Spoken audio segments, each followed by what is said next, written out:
Nosotros somos distintos. Nosotros no hacemos trampa. Somos los campeones de la transparencia. Somos la nueva política. Sin mentiras. Sin engaños. Sin vicios. Sigue sin hablar Ocaña, sobre este tema Ocaña, que fue la abanderada de la transparencia, otras de las fiscales de la República, sigue sin hablar. Parece que los distintos se parecen bastante a los de siempre. Y aunque el blindaje mediático ayuda, el escándalo por los aportes truchos a Cambiemos no deja de crecer. La causa avanza.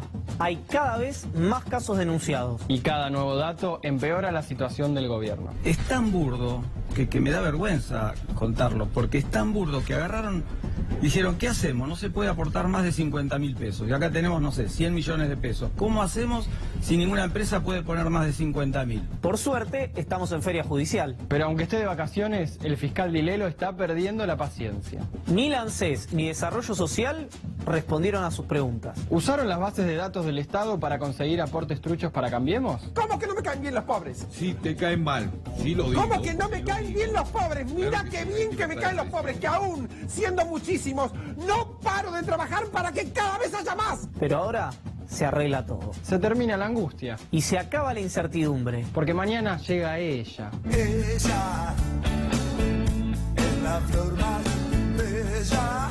Bienvenida a la Argentina, Christine Lagarde. Artista exclusiva del gobierno nacional. Venerada protectora de ricos y poderosos. Madre superiora de la Iglesia del Ajuste. Yo soy Peperino, el que cuida a su sobrino. Yo soy aquel que escucha a Luis Miguel. Y mientras Christine regresa a la patria, en el gobierno se multiplican las internas. El fondo recomendó frenar la baja de retenciones a la soja. Y hay varios en el gabinete que se entusiasman con la idea. No. El presidente dice que no. Las retenciones no se tocan. Y todavía hay gente que me pregunta por qué a sacar mayoritariamente las retenciones. Porque es un impuesto absurdo que ningún país del mundo cobra y que entorpece el crecimiento. Y entorpece el federalismo. Lo que sí se toca es el futuro de los jubilados. A pedido del FMI, el gobierno empieza a cargarse al Fondo de Garantía de Sustentabilidad. Es decir, la plata de los jubilados. Los jubilados de hoy y de mañana son los perdedores. Y hoy te vamos a contar quiénes son los ganadores de esta operación millonaria auspiciada por la tía Christine. Dejen de mentir. Le pido al gobierno, dejen de mentir. No somos estúpidos los argentinos. Transparentes. Distintos. Truchos. Christine. Ricos. Poderosos. Campo. Jubilados. Qué bueno que estás ahí. Porque esto recién empieza.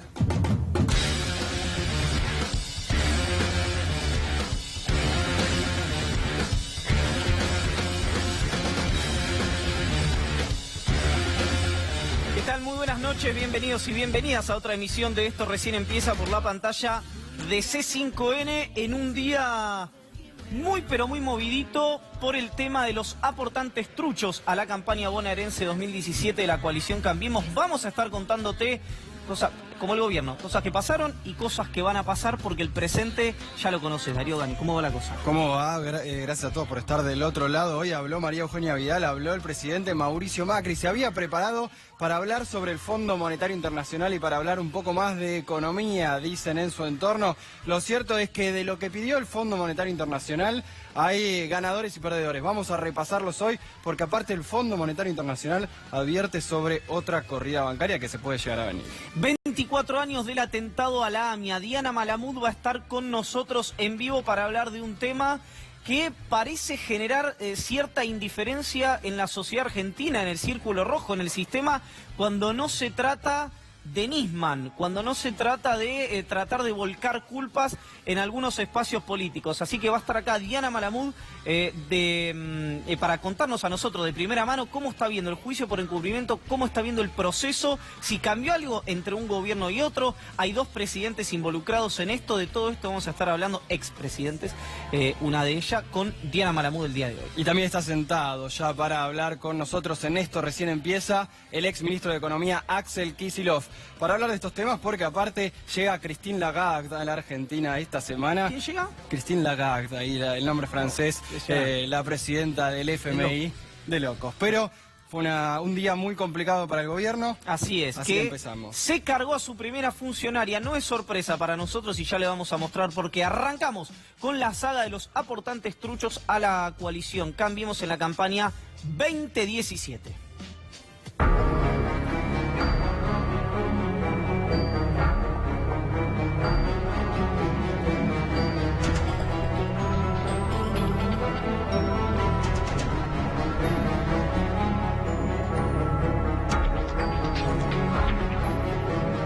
¿Por qué les decimos y a mis espaldas la ex contadora general de la provincia de Buenos Aires, María Fernanda Inza, en el medio el presidente de la Nación y por supuesto María Eugenia Vidal, allí a su derecha la gobernadora que hoy tuvo, uno podría decir, y después me gustaría también hablarlo con Kicillof, que estuvo y con momentos álgidos en la gestión de la última etapa kirchnerista, una movida inteligente pero tardía, o necesaria pero tardía, podríamos decir, de lo que ocurrió con el despido de María Fernanda Inza. ¿Por qué digo esto? Bueno, porque era bastante elemental que algo había que hacer, que no podía hacer oídos sordos el gobierno con esto, pero como ocurre en muchas situaciones de la gestión pública y también de la política, el gobierno subestimó el alcance de el escándalo de los aportantes truchos. Subestimó y creyó que se iba a diluir, y no se diluyó, y hoy terminó con María Fernanda Inza fuera de la Contaduría General de la provincia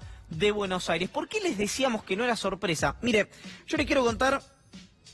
Le quiero anticipar que le voy a contar algo en un rato que tiene que ver con el fuego cruzado entre nación y provincia. ¿De quién ve la mano la provincia de Buenos Aires detrás de la escalada de este tema, de la instalación de agenda de este tema, además de, por supuesto, la investigación de Juana Morín, que fue la que destapó esta olla? Pero hay un fuego cruzado, una guerra silenciosa y no tanto entre provincia de Buenos Aires y Casa Rosada. Y algunas declaraciones incluso del presidente dieron a entender esto si uno lo sabe leer entre líneas. Pero qué decir, porque además les voy a mostrar el 2017 los números. Porque hablamos de esto, de lo otro, efectivo, no efectivo, bancarización, no bancarización. Pero hay números de la Cámara Nacional Electoral que demuestran cuánta plata Cambiemos recaudó en efectivo y cuánta el segundo, en ese caso, Unidad Ciudadana. ¿Pero por qué le decimos que lo de Inza no nos sorprendió? Porque en este espacio hace 20 días mínimo, 3 semanas, que le venimos diciendo que la persona que se había encargado de esto, la que había ejecutado esto, no la que había tomado la decisión de hacerlo, no la que había tomado la decisión, sino la que lo había ejecutado, era María Fernanda Inza. Véalo si no me cree. Los famosos punteros que son al portador, es decir, pueden trabajar para Cambiemos, pueden trabajar para el peronismo, pueden trabajar para otros espacios, cometen este tipo de irregularidades que no son detectadas muchas veces por las altas estructuras, que se les pasa, como se dice y como es la defensa de la administración Cambiemos en la provincia de Buenos Aires. Claro, difícilmente se le pueda pasar a gente que trabaja de esto, a gente que se ocupa de las arquitecturas financieras en las campañas. Mire, María Fernanda Inza es la secretaria de Legal y Técnica de la gobernadora María Eugenia Vidal. La contadora María Fernanda Inza es quien, por ejemplo, para que usted lo sepa, es alguien muy capacitado para las tareas que ha desarrollado. Dice, Irigoyen evita nombres. No recuerda quién le dijo que se hiciera cargo de los números de la campaña. Tampoco el nombre de quién le llevó los recibos para firmar en noviembre. Solamente que era una contadora del PRO. Bueno, yo no hablé con Irigoyen, por supuesto, aunque sí lo convocamos para venir y le hemos escrito infelizmente sin respuesta, pero una contadora del PRO podría ser, si la información que tengo yo es correcta, la contadora, María Fernanda Inza. Vea si llevará tiempo, que venimos insistiendo con Inza, que todavía era secretaria de Legal y Técnica la primera vez que nosotros le dijimos que era la persona que se había encargado de esto. Ahora mi pregunta es, nosotros podemos ser regulares, buenos o malos periodistas, pero seguramente tenemos muchísima menos información de lo que pasa en las estructuras institucionales de la Argentina que quienes comandan esas estructuras institucionales. Vea la designación de ayer, del día de ayer, de María Fernanda Inza como contadora general de la provincia de Buenos Aires.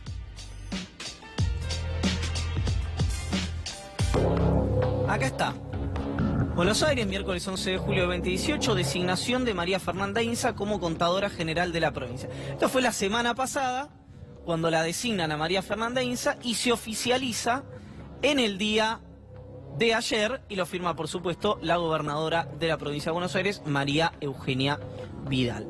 Es decir, hace una semana se designa y se oficializa la designación el día de ayer. Claro, yo hablaba con gente de la provincia y me decía, mirá, la apuesta había sido que el tema se diluya. Si vos no la designabas a Inza hace una semana, reconocías que el conflicto existía cuando estábamos apostando justamente a que ese conflicto se desactive por el propio paso del tiempo y por la falta de cobertura de algunos medios. Eso no me lo dijeron en la provincia, eso lo estoy agregando de mi propia autoría. Ahora, Inza tiene algún antecedente. Recuerde que le voy a contar el cruce entre Nación y provincia y los números de la campaña del 2017, y ahora lo vamos a hablar también con Axel Kicillof. Vamos a ver una investigación de un destacadísimo equipo de investigación que tiene el diario La Nación, que en este caso mostraba, entre otras cosas, varias irregularidades de espacios políticos, pero nos detenemos sobre Inza porque hoy es noticia. Estoy hablando del equipo Balcón Adamón, de Iván Ruiz y de Maya Jastrzeblański, el diario La Nación. Véanlo, porque esto tiene su antecedente. Hacen responsables a jubilados y estudiantes de los gastos partidarios, decía esta nota que firmaban Iván Ruiz y Maya Jastrzeblański en el matutino, en aquella tribuna de doctrina que es el diario La Nación.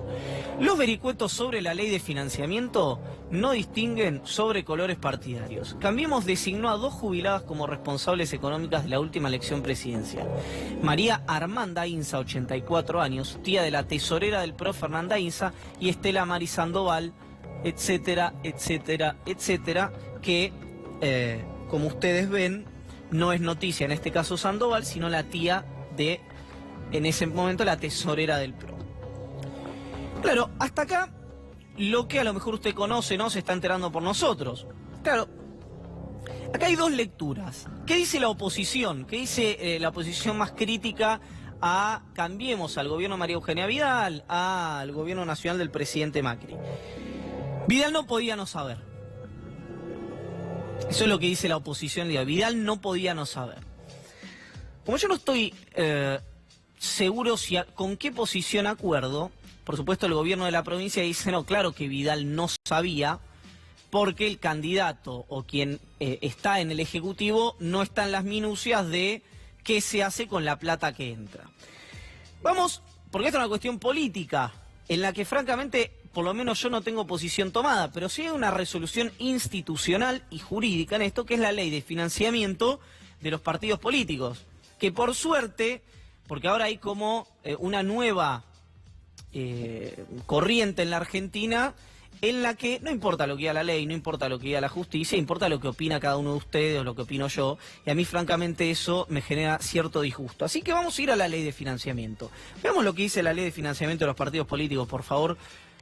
Mi querido Rodo, mi querido Pablo Redal, que nos están acompañando operativamente el día de hoy. Esta es la ley de financiamiento de los partidos políticos, la 26215. ¿Qué dice la ley de financiamiento de los partidos políticos? Dice lo que usted va a leer a continuación. En el artículo 63 dice que el presidente, más conocido en este caso como María Eugenia Vidal, y tesorero Fernanda Inza, y los responsables políticos y económicos financieros de campaña serán pasibles de inhabilitación para el ejercicio de sus derechos de elegir y ser elegidos en las elecciones a cargos públicos si no puedan acreditar debidamente el origen y o destino de los fondos recibidos. A la sazón, lo mismo que le ocurrió a Miguel del Cel en la extraordinaria y hermosa provincia de Santa Fe hace nada más que un mes atrás. O tal vez un poquito menos. Ahora, hasta acá todo lo que corresponde al ámbito institucional. Y yo acuerdo con lo que dice Vidal y acuerdo con lo que dice Macri, que hay que pensar una nueva ley de financiamiento en la cual se bancarice todo. Pero no estamos discutiendo eso acá. Acá estamos discutiendo de dónde provinieron los fondos, si se lavó o no se lavó dinero y si se robaron o no se robaron identidades en la campaña bonaerense del año 2017 en la provincia de Buenos Aires. Y mire, se lo voy a decir para tensarlo más y para provocarte a vos que está del otro lado. Si esto le hubiera pasado... Olvídate de Cristina y de Macri. Si esto le hubiera pasado a Massa, le hubiera pasado a Randazzo, yo no sé si generaba tanto lío. Francamente, no sé si generaba tanto lío. Pero bueno, este es el problema cuando vos te vas muy lejos con un discurso. Y te olvidas de dónde venís. Te olvidás que el espacio, y lo digo con todo respeto, pero te olvidás que el espacio al que vos pertenecés lo preside alguien de apellido Macri, que podrá haber sido extraordinariamente exitoso, infelizmente para los hinchas de River como yo, en el mundo del fútbol, lo ha sido sin dudas electoralmente porque es un campeón invicto en términos de elecciones, ganó en prácticamente todas las que participó, habrá hecho una gestión aceptable en la ciudad de Buenos Aires, pero punto para atrás, es de la familia Macri, es de la familia Macri de Rousselot, es de la familia Macri que reventó la Corte Suprema menemista por el caso de las autopartes de Sebel. Es ese Macri, no es otro Macri. Néstor Kirchner en algún momento dijo, le pueden decir Mauricio, pero siempre va a ser Macri, y esas cosas se empiezan a ver ahora. No porque lo haya dicho Néstor Kirchner, sino porque este velo que se había puesto a algún sector de la sociedad, de la prensa, del Círculo Rojo, de la transparencia. Yo no le voy a contar lo que me pasó con un funcionario. Fui con Darío Gaño, por supuesto no le voy a contar quién fue el funcionario. Fue en abril del 2016. Le voy a contar la charla que tuve, por una cuestión netamente ética profesional, no le voy a contar quién era este funcionario, pero sí lo que hablamos. Pero bueno, hoy le preguntaron a Macri sobre esto. Nuestro colega Jonathan Eguier del Destape fue a la conferencia de prensa. Saludamos, por supuesto, que haya conferencia de prensa y que medios críticos al gobierno puedan, o que tienen una línea crítica al gobierno, puedan preguntar, puedan hacer sus disquisiciones del caso. Pero la verdad es que fueron muy insuficientes la respuesta del presidente, en este caso ante la pregunta de Jonathan Eguier. No sé si habrá visto los informes, hay monotributistas sociales, hay desempleados, hay personas humildes de barrios carenciados, de barrios muy carenciados de la provincia de Buenos Aires, hay concejales de Cambiemos, hay ex candidatos de Cambiemos y hay hasta intendentes de Cambiemos, como el caso de Carlos Arroyo Mar del Plata, que figuran como aportantes de una campaña en 2017 y ellos públicamente manifestaron que no aportaron un peso. Los casos están en la justicia. El escándalo ya se cargó a una funcionaria de la provincia de Buenos Aires. Le pregunto a usted, como referente y líder de Cambiemos, el partido que gobierna el país, ¿por qué pasó esto con el partido que hizo campaña y llevó al gobierno con la transparencia y la lucha contra la corrupción? Muchas gracias. Gracias a vos. Bueno, la gobernadora ha iniciado una auditoría para entender por qué pasó lo que vos describís.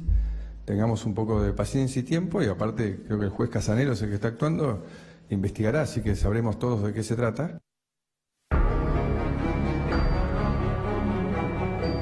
Sí, es el juez Casanelo, lo debe conocer bien, Cambiemos, porque Ocaña se lo quiso cargar a Casanelo en una operación de inteligencia conjunta con la defensa de Lázaro Báez, allá en los albores del gobierno de Cambiemos. Pero eso es otra historia que ya la contamos un poco y la vamos a seguir contando. Mire, el presidente se tomó 17 segundos para responder a esto. Había habido una pregunta similar, con un recorrido similar de otro colega que francamente no recuerdo ni el medio y el nombre, sino lo citaría con todo gusto.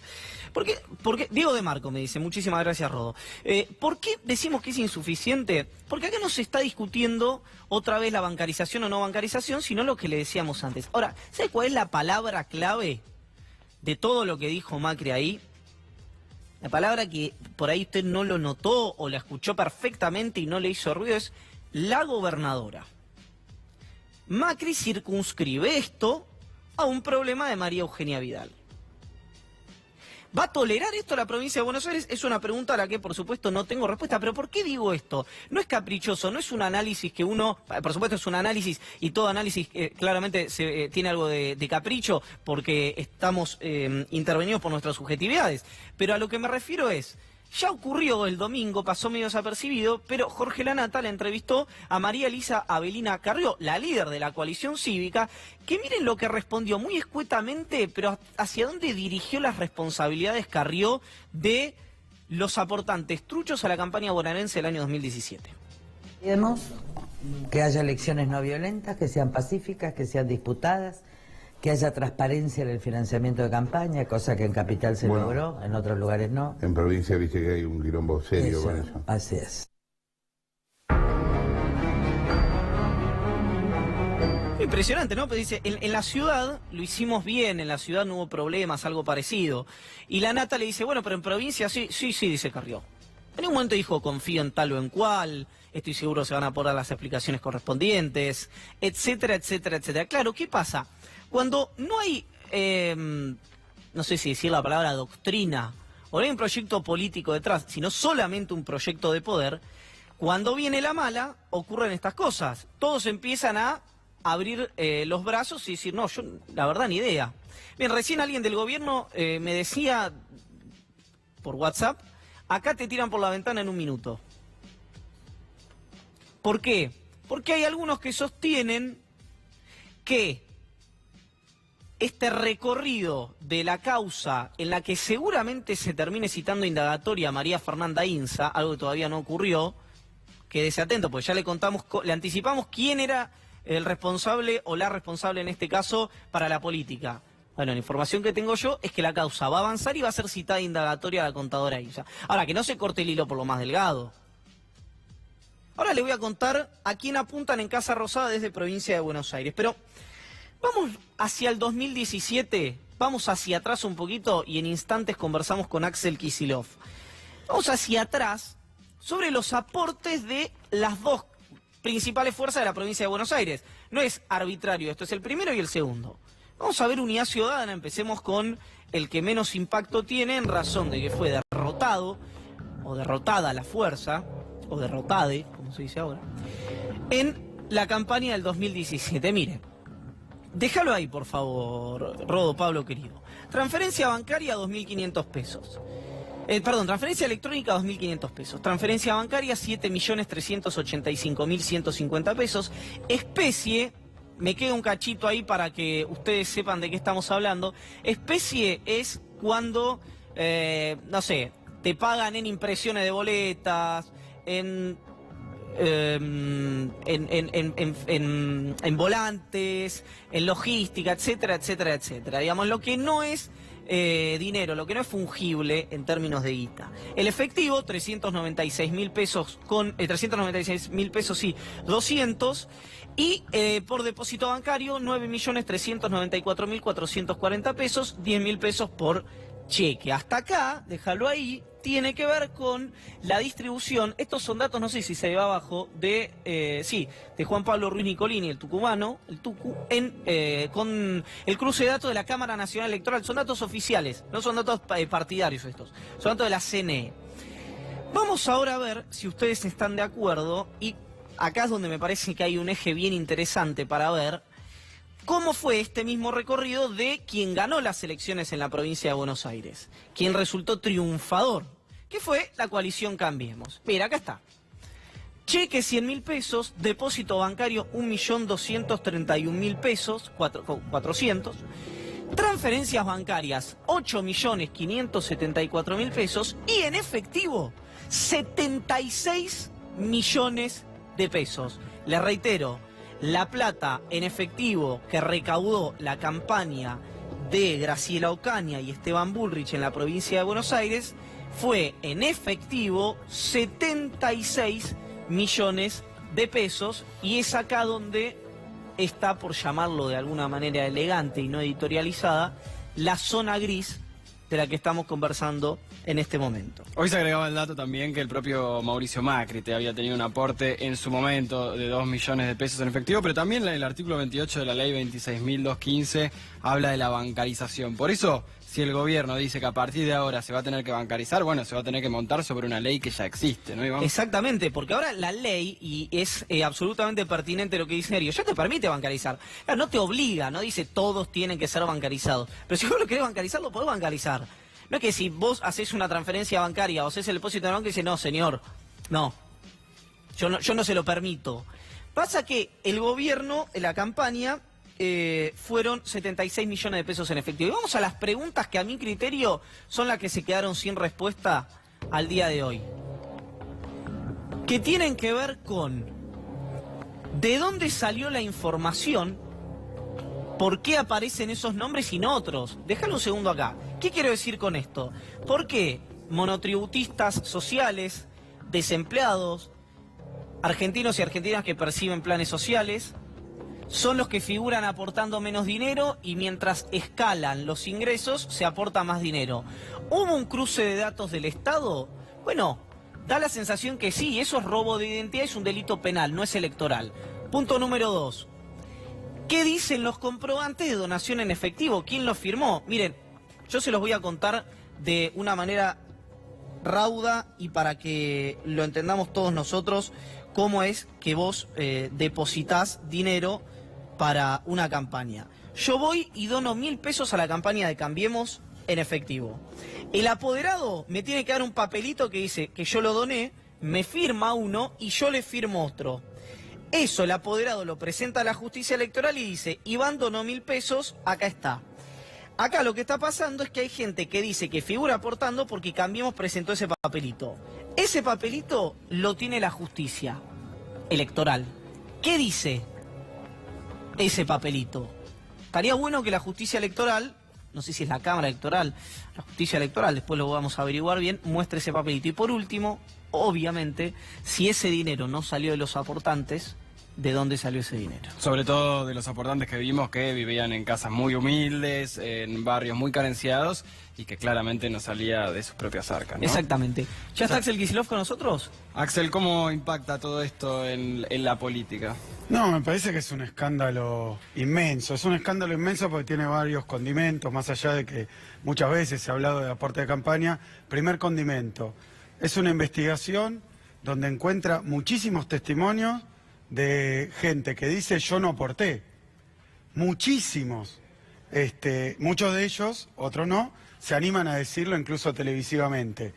Esto es nuevo, que venga uno y diga yo no aporté, sobre todo siendo una persona que entra dentro de los registros de los programas sociales, Stanley, Vidal, es decir que de algún lado tomaron esos nombres, los afiliaron al PRO, los hicieron pasar por aportantes, computando montos pequeños que sean verosímiles con su estado de finanzas, pero en realidad todos decían yo no puedo aportar y no quería y no lo hice. Segundo tema, que lo hace un escándalo muy grave, el hecho de todos los candidatos de Cambiemos, de la misma fuerza política, que dicen yo figuro como aportante, pero no aporté nunca. Es decir, estafaron a sus propios, o usaron para una estafa, lavado, lo que sea, a sus propios candidatos, sin avisarles evidentemente, o habiéndoles avisado y roto un acuerdo de algún tipo. Tercero, ahí veíamos los números de la campaña, 10 millones Unidad Ciudadana, 80 millones Cambiemos, todo en efectivo, con montones de aportantes truchos. Fue una campaña multimillonaria donde aparecen aportantes que no eran. ¿De dónde salió esa plata? Es mucha plata. Y hoy pareciera que el gobierno, como un par de veces lo trató de hacer, trata de salir de un escándalo con otro peor. Porque ahora, como estuve leyendo, la nueva ley de financiamiento, que teóricamente obliga a bancarizar, unos que se han mandado un delito que todavía no explican probablemente, dicen lo queremos arreglar obligando a hacer algo que pudimos hacer pero no quisimos hacer para cometer ese delito, si es que lo fue.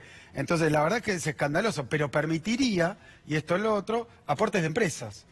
Es decir, que si estos son fondos negros de empresas, que se los habrán dado para que haga algo el gobierno. Entonces, ¿ahora qué quieren? ¿Blanquear eso como una forma nueva de aportar? Todas estas respuestas las tienen que dar. Y página aparte, el escándalo de haberlo tapado en los más grandes medios de comunicación oficialistas, de haberlo tapado el propio gobierno durante un montón de tiempo, y hoy, con este paso de comedia, María Eugenia Vidal tirando a la parrilla, por decir así, a uno de sus funcionarios, a un día de asumir. Yo no sé qué responsabilidades tienen, pero ni Vidal ni Macri se están haciendo responsables de esto. Estamos hablando de mucha plata, estamos hablando de un método sistemático, no estamos hablando de un caso u otro caso. Estamos hablando de un sistema. Saber? No, mi opinión es que... porque estoy en esa duda permanente, Axel. No, yo por las características que tiene, los montos que son, lo dudo. Son montos muy grandes, que no los puso ni esa gente. Entonces, si no lo puso esa gente, ¿quién lo puso? Y que el candidato no sabe que hay fondos provenientes de tal... Capaz no exactamente de dónde, lo ignoro. La verdad yo tampoco, tendrá que investigarlo la justicia. Pero cuando ya estás hablando de que pusieron a los intendentes, a los concejales, a los consejeros escolares, involucrándolos en una maniobra, y bueno, ya no sé qué es peor, si Vidal lo sabe o si no lo sabe. Pues estaba poniendo a una persona que después iba a ser intendente de su propia fuerza, como si fuera aportante, que no lo es. Y todos esos que admiten, o que dijeron que no aportaron y son de la propia fuerza, ¿qué te parece que están haciendo ahí? ¿Que se están abriendo? ¿Que están...? No, yo creo que un poco le está pasando a este experimento de un empresario que bueno, que trata al público como si fuera a veces un patrón de estancia. lo patroniza, digamos, le habla como si fuera, los que lo escucharon hoy en la conferencia de prensa, le habla como si tuviera 9 años el argentino medio que lo está escuchando, por el calibre y la superficialidad de las cosas que dice. Parecía hoy en la conferencia de prensa que se tomó la máquina del tiempo y volvió al principio de su gobierno a decir la misma cosa que viene diciendo siempre. Pero pasaron 31 meses donde no tuvo ningún resultado y realmente tuvo una corrida extraordinariamente peligrosa. Yo lo que veo es que el gobierno no da una respuesta a esto como no da una respuesta a nada. Ahora vamos a hablar de economía en instantes. Darío va a mostrar quiénes son los ganadores de la liquidación del Fondo de Garantía de Sustentabilidad en acuerdo con el Fondo Monetario Internacional. Pero antes le quiero hacer una pregunta a Axel que tiene más que ver con cómo es la convivencia después. Vos tuviste mucho poder cuando fuiste ministro, por más que vayas a decir que no o algo parecido a eso. Pero ¿cómo es la convivencia después que vos tomás una decisión de esta naturaleza? De correr a una funcionaria tan importante como era María Fernanda Inza para el gobierno de la provincia. Yo creo que ahí está lo que no terminé de decir, porque quiero formularlo con precisión. Me parece que la estructura de Cambiemos, donde el radicalismo, porque han sido muchos radicales, o de origen radical los que han denunciado al gobierno, y la propia INSA me parece que fue consejera en mi facultad de Ciencias Económicas, pero son muchos radicales porque el comportamiento del gobierno asemeja más al comportamiento de empresa que a la relación entre un patrón con sus empleados, a mí me da esa impresión, que de una fuerza política donde hay un orden jerárquico, donde hay liderazgo, pero son de otra naturaleza. Acá parece que fueran empleados y los echan como empleados. Entonces, y yo creo que eso debe estar generando, sobre todo en una situación tan desgraciada como lo que le está ocurriendo al oficialismo, que es que no piensa cambiar de idea, no puede dar explicaciones, la gente, la sociedad se va dando cuenta de que lo que le prometieron era todo verso. Entonces, ante esa situación, bueno, hay quienes dicen, bueno, pero yo no es que con Macri tenga una comunidad de ideas, un proyecto común, una misma idea de país. De hecho, se van enterando sobre la marcha cuál es la idea de país que tiene Macri. Entonces, a mí me parece que dentro de la propia fuerza política debe haber, lo he visto en el Congreso por las caras de algunos diputados provenientes del radicalismo cuando tenían que votar cosas como el blanqueo de capitales, donde ellos, la verdad, que no blanquearon, pero todos los que son del grupo presidencial, las empresas esas, han blanqueado. Es decir, que están trabajando para otro. Y yo no veo una convicción. Entonces me parece que cuando ocurren estas cosas es distinto que en un movimiento político que tiene objetivos, que de largo plazo, que tiene una tradición, que tiene una ideología, que tiene convicciones políticas fuertes y comunes. Más allá de todo lo que uno puede decir, tal funcionario, tal otro, tal idea, tal el peronismo, el Frente para la Victoria, lo que es hoy Unidad Ciudadana, el campo popular, nosotros tenemos una idea de país. La tiene Macri, la comparte con los radicales, la comparte con estos señores que hoy están diciendo para colmo de males, hacen otra cosa de lo que prometieron y me hacen figurar como aportante cuando yo no puse un peso. Las empresas privadas aportaron en su momento. Hubo una cena en la rural donde iban individuos, eran gerentes o segundas líneas de esas empresas que aportaban como individuos, como personas físicas, y no porque las empresas no pueden aportar una campaña política por ahora, una campaña partidaria. Esa sería muy mala noticia, ¿eh? Ahora lo vamos a ver, lo charlamos porque hubo ganadores de este modelo, siempre lo charlamos en estos programas, pero también del acuerdo con el FMI van a salir ganadores. Ahora seguimos con Axel Kicillof porque les quiero contar una cosita de los ganadores del acuerdo con el FMI.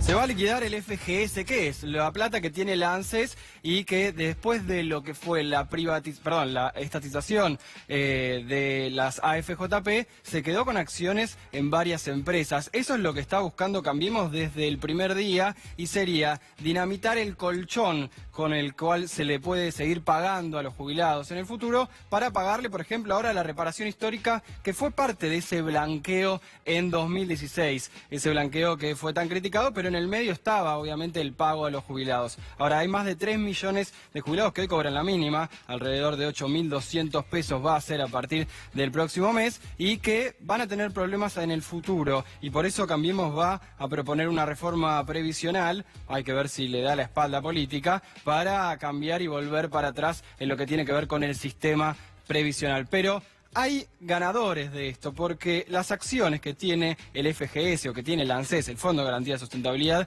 son en varias empresas que son las siguientes. Miren, lo que tiene que ver con el sector de las entidades financieras, el sector de energía, ese es muy probable que haya ahí la recompra. Y fíjense lo que señalaba el Centro de Economía Política, acciones en 48 empresas por 246.000 millones de pesos. Y esto es lo que está bajo lo que recomienda el Fondo Monetario Internacional. Para financiar parcialmente el pago de reclamos existentes sobre pensiones, lo que propone es justamente la amortización de activos de pensiones. Eso es visto o puede ser leído como finalmente que se dinamite el FGS. Puede ser parte de lo que venga y lo que estaba barajando también el propio Fondo de Garantía de Sustentabilidad. Pero decía, miren las empresas donde hoy tiene más participación ese FGS, que esto es en millones de pesos a el año pasado. Fíjense, entidades financieras, entidades del sector servicios, también de energía, y donde el gobierno maneja, en realidad la ANSES no maneja, tiene una parte del capital social, parte de lo cual esas empresas quieren recomprar. ¿Qué dicen esas empresas cuando uno habla con ellos? Y ahora vemos un segundo listado, que van a usar esa opción solamente si les conviene o si hay un momento donde el precio esté justamente conveniente. Ahora, ya hay una causa que lleva Bonadío sobre lo que fue la recompra en 2016 en Indupa, Pampa y Petrobras. ¿Se animarán las empresas a seguir adelante con esa recompra? Fíjense las otras empresas que también son parte de estos tres sectores, de las entidades financieras, servicios de energía e industriales, y que pueden ser ganadoras. Fíjense que está Mirgor ahí de Caputo. Y vamos a repasar cómo está. Les quiero mostrar solamente un gráfico para que vean, no los quiero aburrir con esto, pero en qué momento de la bolsa, para decirlo de una manera, está el gobierno planteando esta recompra de las acciones. ¿Dónde está el valor en dólares? Fíjense, lo de la derecha es el momento actual. En el medio está el 2013. ¿Qué les quiero mostrar? Que estamos a lo que es la mitad del valor de lo que estaba el año pasado en dólares. Sería un momento ideal para recomprar por parte de las empresas. ¿Qué dice la ANSES frente a esto? Solo si conviene. Vamos a hacerlo más conveniente en términos en dólares. Pero les quiero repasar una cosa más que tiene que ver con lo que pasó o con lo que recomendó el FMI en estos días. El gobierno dice no lo recomienda, es parte de la revisión. Hoy lo repasó muy bien Tomás Luquín en página 12. El fondo está advirtiendo sobre una nueva corrida y no le advierte a todos. De hecho, ni siquiera le advierte de todo al gobierno, le advierte a los bancos para que se cubran. Fíjense estos dos puntos clave y ya los charlamos con Axel Kicillof. ¿Qué es lo que dice? Existe un potencial para el deterioro de los balances bancarios y corporativos que podría necesitar abordarse dentro del marco del programa que lleva adelante el FMI, que lleva adelante el gobierno. Eso es parte de lo que el FMI prevé para el año que viene. Tiene dos escenarios, uno malo y uno malísimo. Axel, pasamos ahora sí a lo que tiene que ver con la visita de Christine Lagarde esta semana. Christine Lagarde, el viernes, ¿no? Antes. El viernes ya estaría acá en la Argentina. Y en parte, a ver, si el gobierno dice esto no son recomendaciones, es parte de la revisión, pero ¿cuánto margen tiene el gobierno para no escuchar ese staff report?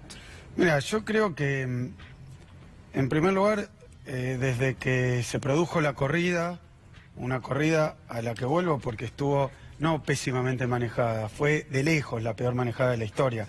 Se liquidaron y se quemaron 19.000 millones de dólares, contando lo que consiguieron de Templeton, más lo que consiguieron del BIS, más los 15.000 de reserva, en poco tiempo, en 2 meses, 19.000 millones de dólares, y además devaluaron un 50%.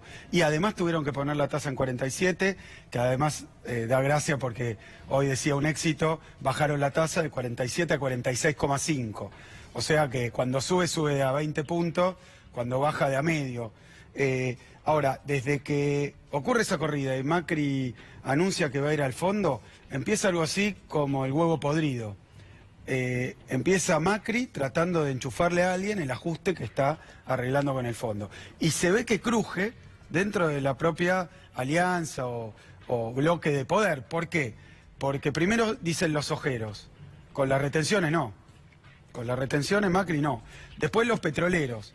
mirá, a mí lo de la nafta, o me das el aumento o me das la plata. Después los banqueros, a mí la tasa de interés no me la vas a bajar. Después Vidal y Larreta, con los fondos que no diste para ganar la elección, no te vas a meter. Y ahora Macri, ¿qué le quedan? Los gobernadores peronistas, a los que va a tratar de sacarles hasta la última moneda, porque a todos los demás parece haber acordado que no les va a tocar la caja, y como pasó la vez pasada que hizo el ajuste, los jubilados, los laburantes, los trabajadores del Estado. Por eso el acuerdo del Fondo Monetario Internacional habla de un aumento de 8%. Ellos se han comprometido... Empleados públicos. Sí, a empleados públicos. Muy fuerte, porque es una reducción salarial en un marco inflacionario que, como estamos viendo, está acelerado, pero además depende de si devalúan o no, que el propio fondo considera que pueden seguir devaluando porque la cuestión cambiaria no está estabilizada y porque el fondo le dio los dólares para que paguen la deuda, no para que estabilicen el tipo de cambio. Es decir, que en un momento, cuando esos dólares no estén del todo, lo que ha dicho el fondo es, flota el tipo de cambio y no sabemos dónde termina. Por eso yo creo que es tremendamente riesgoso, que condiciona y entrega... A ver, la gente votó Macri, pero hoy la que decide es Lagarde. Y va a venir a la Argentina a ver si le están cumpliendo ese pliego de condiciones, porque los 15.000 ya le pusieron. Axel, ¿cuánto de lo que estás diciendo es un análisis técnico y cuánto está mediado por tu rol de diputado dirigente opositor? Me refiero a esto de que las decisiones las toma Christine Lagarde y no el presidente de la Nación. Es técnico. Es técnico porque además es personal, previo a que yo fuera diputado o dirigente del peronismo. Lo que yo viví cuando estuve en las etapas anteriores bajo programas del Fondo Monetario era que uno votaba un presidente, pero el presidente designaba un ministro, ese ministro, que era el más importante, el de Economía, se iba corriendo a Washington a acordar. ¿Y por qué esto es así? Porque una vez que uno entra a un programa del fondo, que un país entra a un programa del fondo, por eso nuestro gobierno le pagó todo y le dijo muchas gracias por los servicios a su casa. Porque una vez que uno está en el programa del fondo, cada vencimiento siguiente vienen, te miden el agua, te miden el aceite, el zapito del auto, y si no cumplís, no te dan la plata. Entonces vos estás ante un vencimiento a días y si el Fondo Monetario no te la da, muchas veces no la tenés. Pero no en todo le hace caso, lo de las retenciones no. Bueno, es que acá lo que está diciendo el fondo... en este documento muy extenso, que es un comentario del staff, no es del directorio, de los funcionarios del fondo, le están diciendo algo así a Macri, algo que yo le diría también. Señores, ustedes se han comprometido a un ajuste, yo no estoy de acuerdo con ese ajuste, me parece que está mal, pero menos estoy de acuerdo con que el Fondo Monetario le dice, bueno, ustedes se comprometieron a un ajuste, y Macri lo mira con un parche en el ojo y dice, miro el ajuste del lado del gasto, yo voy a ajustar el gasto, jubilaciones, provincias, pero no quiere tocar los ingresos.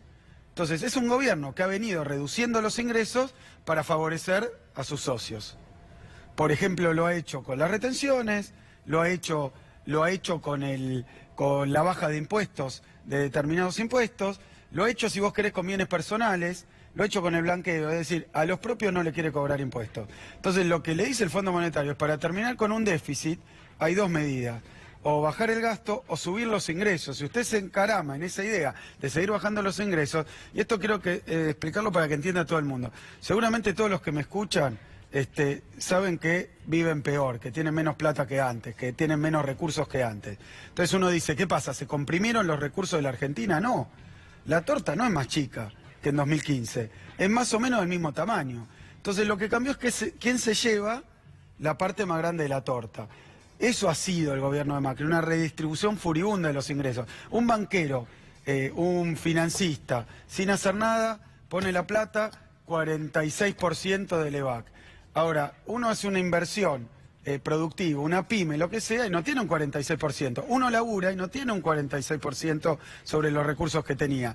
Es decir, que se está beneficiando ya demasiado hasta al Fondo Monetario. Parece molestarle lo alevosamente que se benefician unos sectores. Y yo quiero decir, uno puede discutir muchísimo el tema de retenciones. Muchísimo, si corresponde en determinado contexto, en determinados precios internacionales, para explotaciones grandes, para explotaciones chicas. Yo como ministro me tocó sacarle las retenciones a todos los pequeños productores y se las devolvimos en efectivo. O sea que es discutible. Ahora, si hay una devaluación del 60%, los grandes exportadores pueden contribuir impositivamente y el impuesto específico se llama retenciones. Lo raro es que el gobierno devalúe, y eso es lo que dice el fondo. Ustedes están devaluando un montón, aumentando lo que cobran por exportar la soja, pero no le quiere cobrar un impuesto que representa una pequeña porción de eso. Y sin embargo lo sigue perdonando y va contra.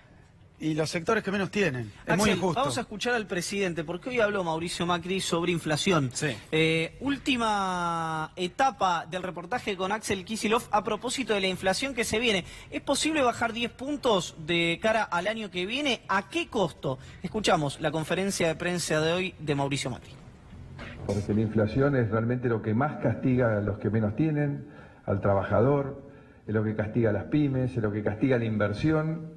En definitiva, la inversión es lo que genera trabajo y nosotros estamos comprometidos en cada vez haya más inversiones para que haya más trabajo. Así que el objetivo es claramente bajar la inflación y el plan que hemos presentado y que tienes parte del acuerdo con el fondo va en esa dirección, ¿no? De la inflación que tengamos este año, el año que viene va a bajar más de 10 puntos y esperamos en el siguiente año ya estar cerca de la inflación de un dígito, que es lo que todos queremos y que es lo que tienen todos los países normales. Vos hablabas a la vez del presupuesto, ¿no?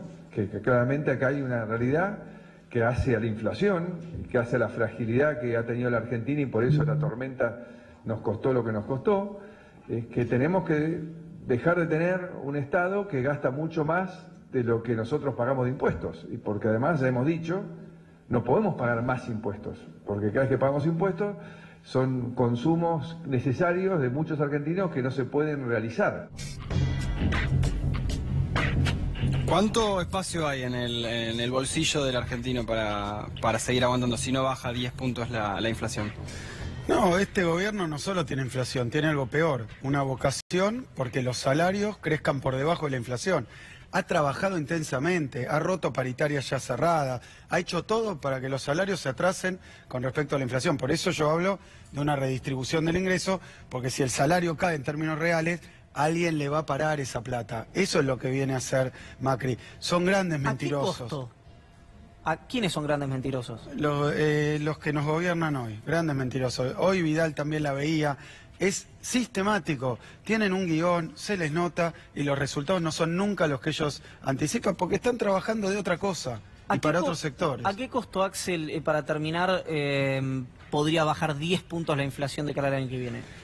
Bueno, yo creo que el gobierno para bajar la inflación tampoco se le cae una idea y termina no funcionándole como pasó varias veces. Ellos lo que quieren es enfriar la demanda, bajando los salarios, bajando las jubilaciones. Entonces dice, si nadie compra, los precios tienen que bajar. Encarecer el crédito. Si no hay crédito, nadie puede comprar. Los precios tienen que bajar. Por eso esas tasas de interés enormes y esa seca de liquidez que está haciendo el gobierno constantemente. Ha tratado de congelar el tipo de cambio.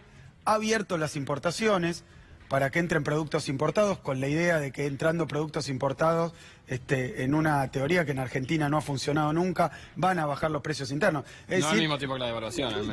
Tiene todas políticas de tipo contractivas, de austeridad, de reducción de demanda, de empobrecimiento, para que baje la inflación. O sea que, yo lo decía en 2016, si le funciona este plan, puede bajar la inflación a costo de que el remedio sea peor que la enfermedad, que la gente no pueda comprarse un paquete de cigarrillos, no pueda comprarse un paquete de yerba y no pueda comprarse un kilo de pan. Entonces tendríamos una inflación porque están liquidando todo. Yo creo que es muy grave y creo que tiene soluciones no tan difíciles. El propio gobierno lo ha aprobado en torno a la elección del 2017, relajar la reducción salarial con la cláusula gatillo, hacer algo de obra pública. Ha aprobado darle crédito a jubilados, a UH, a todo el mundo, ha parado los tarifazos y la economía reaccionó. Por eso tuvimos un último semestre de 2017 mejor. Pero ni bien terminó la elección, con el marketing que tiene económico, lo que hicieron fue, de nuevo, torniquete y de nuevo la cosa anda muy mal. Pero están beneficiándose mucho algunos vivos, muchísimo algunos vivos. Ahí último que digo, las acciones esas que quieren comprar del FGS... yo los conozco, esos mismos actores, la quieren comprar hace un montón.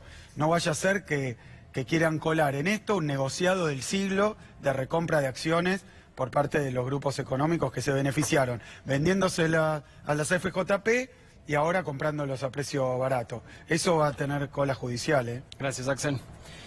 Ya vamos a hablar con Diana Malamud, 24 años del atentado a la AMIA. En instantes, aquí con nosotros, en 10 segundos ya se está sentando Diana Malamud.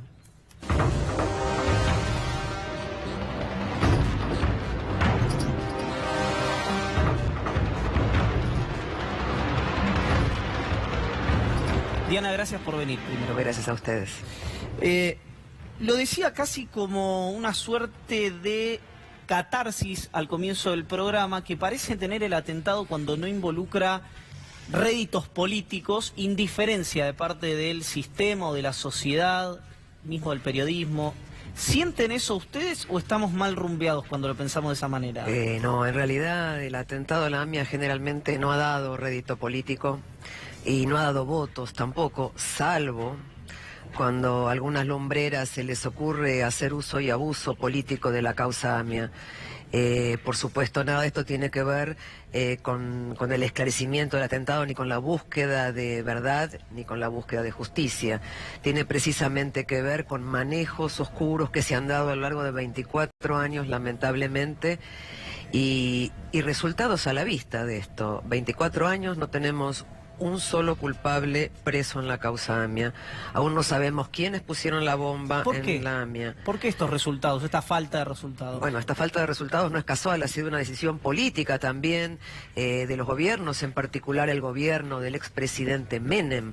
Él tomó la decisión de que esto se pare, de que esto no se esclarezca, y por ahí el encubrimiento. Es por eso que la causa por encubrimiento, que ahora está en la etapa de alegato, se lleva adelante. Porque ellos decidieron desde la cúpula del gobierno menemista que esto no debía investigarse. ¿Y en este gobierno el rol que ocupa cuál es? La verdad que estamos sumamente preocupados. La unidad de investigaciones AMIA del Ministerio de Justicia, que era una querella fuerte que había trabajado con mucha profesionalidad para hacer el alegato, acusando a los imputados, fue desmembrada. Post-Nisman, dicen ustedes, la UFI-AMIA, sí, no la UFI-AMIA, la unidad AMIA del Ministerio de Justicia. Del Ministerio de Justicia. Del Ministerio de Justicia. Esa ha sido desmembrada a partir de que los abogados querían inculpar a los exfiscales Mullen y Barbaquia, los echaron a todos y contrataron gente nueva. La UFI-AMIA también nos preocupa mucho, la UFI-AMIA post-Nisman, que realmente estaban haciendo un trabajo serio por primera vez en 20 años, en 21 años eran unos fiscales que se pusieron a trabajar. En realidad también a uno ya lo están ubicando en otra fiscalía y aparentemente quieren desmembrarla. Acaban de hecho de sacar un decreto con la creación de una unidad antiterrorista que ni siquiera sabemos, no se desprende del texto qué relación va a tener con la causa AMIA y con la fiscalía AMIA.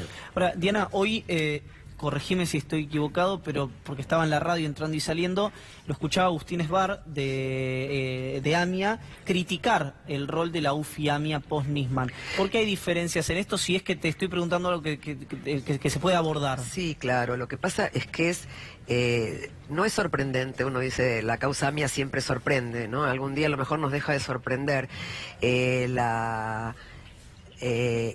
accionar de la dirigencia comunitaria judía a lo largo de estos 24 años, lamentablemente, siempre ha sido ponerse al servicio de la impunidad, del encubrimiento y de los negocios. Esto es muy triste decirlo, pero es la realidad.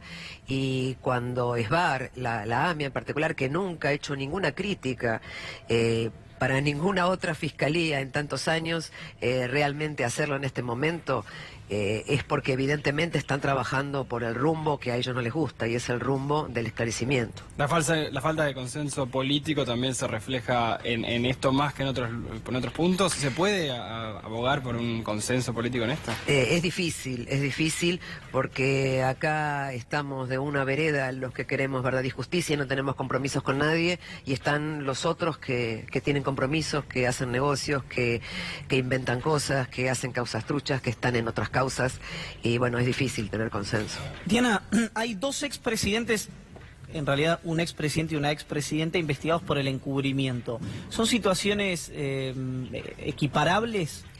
Me parece que no, bajo ningún punto de vista. Me parece que Hablo, perdón, para el que no lo sabe, de Menem y de Cristina Kirchner, ¿no? Sí, me parece que la causa de la expresidenta Cristina Kirchner respecto del memorando con Irán nada tiene que ver con la causa que se está juzgando hoy contra el expresidente Menem, en donde existieron maniobras claras, hay pruebas de encubrimiento, de que se dijo que esto no se investigue. Y no solamente esto, hay pruebas claras de que sabían que el atentado iba a ocurrir y dejaron que ocurriese, lo cual es más grave aún. ¿Y por qué, si nos tomamos un baño de ingenuidad o de desconocimiento, se ha machacado tanto post-muerte de Nisman, o en realidad pre y post-muerte de Nisman, sobre el memorándum de entendimiento, al margen, o si querés hacer una consideración sobre el memorándum en sí, sobre la figura de Cristina Kirchner, incluso de sectores con mucha, por lo menos, representación pública, en la opinión pública de la comunidad judía? Me parece que acá hay un tema netamente político, y nuevamente reitero, ¿no? Es como el uso y abuso que se le ha dado a la causa AMIA en esto. Creo que la muerte del exfiscal Nisman fue como una perla para las elecciones, para un cambio de gobierno. Dentro de la causa AMIA, en realidad se aceleraron los tiempos. La causa por encubrimiento tenía hace 15 años que había sido abierta y tardamos 15 años en que se eleve a juicio. Se elevó posterior a la muerte de Nisman precisamente, y toda una serie de situaciones que se dieron para mal y para bien posterior a la muerte de Nisman. ¿Y cuáles son las perspectivas en estos años que vienen, teniendo en cuenta, bueno, todo las el perspectivas tiempo que en el esclarecimiento de la causa AMIA nunca han sido muy buenas? No, digo en el avance. En el avance del encubrimiento tenemos esperanza, hemos trabajado mucho en esto y esperamos que los jueces hagan justicia, que haya condenas claras, que haya condenas duras, que se sepa de que no se puede hacer cualquier cosa y que esto no tiene ninguna consecuencia, porque creo que esto es una herida que tenemos como país, como sociedad, en donde la justicia ha sido totalmente no solo ineficiente, sino también corrupta. Diana, esto corre por mi cuenta, para el que no lo conoce, para la que no lo conoce, no la conoce a Diana Malamud, debe ser entre las 3 personas más respetadas de la comunidad judía por su falta y lo digo así, su falta de relación directa con todos los gobiernos, digamos, no ha tenido una relación directa con ninguno de los gobiernos. De allí que tenés la legitimidad para, esto a criterio personal, contarnos cómo fue la gestión, de alguna manera, de el exfiscal Nisman al frente de la unidad AMIA, que es algo que quedó medio desaparecida de la discusión pública después de la muerte del fiscal. Sí, es una cuestión difícil, sobre todo porque él murió finalmente, ¿no? Nosotros, antes de la muerte de Nisman, 2 años antes, si no mal no recuerdo, ya habíamos pedido a la Procuradora General que lo separen a Nisman de la causa AMIA.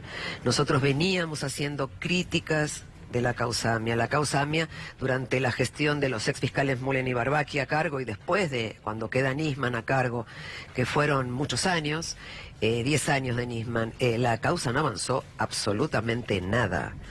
Y bueno, y más duro fue cuando nos enteramos posterior a su muerte lo que había hecho con el dinero que debía destinarse para investigar, y todo el tiempo y los negocios, ¿no?, que se hicieron con el dinero que tenía que investigar la muerte de nuestros familiares. Es tremendo, ¿no? ¿Qué haría que tengan paz? Saber la verdad, porque me parece que la posibilidad de una justicia total en esta causa es difícil. Sería, bueno, mucha paz, ¿no? Verdad y muchísima más justicia. Diana, gracias por haber venido. Gracias a ustedes. Hoy tenemos mucho más programa, porque en un rato tenemos para contarles unas cosas muy importantes sobre lo que hay pasó una foto. hoy. Sí. Hay una foto que nos acaba de llegar de la ex contadora general de la provincia, María Fernanda Inza, con una figura muy importante del mundo judicial, podemos decir, que se la vamos a mostrar después de este corte. Y antes también les decía, importante lo que estuvo pasando hoy en Europa. No pudo contestar bien Mauricio Macri sobre el acuerdo con la Unión Europea, pero un rato les contamos bien qué es lo que está pasando.